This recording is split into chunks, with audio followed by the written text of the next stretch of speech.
How to fix 403 forbidden error on Google Chrome on Android. Hello everyone, welcome to this channel. I'm Emily and I'm here to help you out today. So without any delay, let's get started. So first of all, make sure that you have the stable Wi-Fi connection on a device. Next, tap on the Play Store application on a device and search for Google Chrome over here. As you do that, make sure that you have the stable or the latest version of the application on a device. And as you can see on the screen, there's an option of update, which means we have the latest version of the application.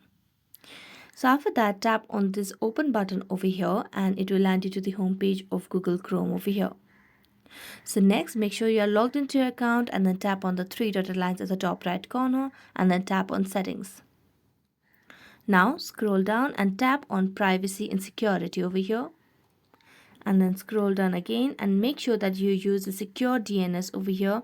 Now you can just tap on DNS and you can either choose your current service provider or choose another provider by tapping on it and providing the URL and using a next DNS.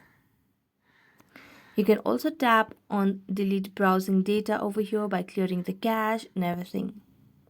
So that's it. Thank you so much for watching this video. See you next time.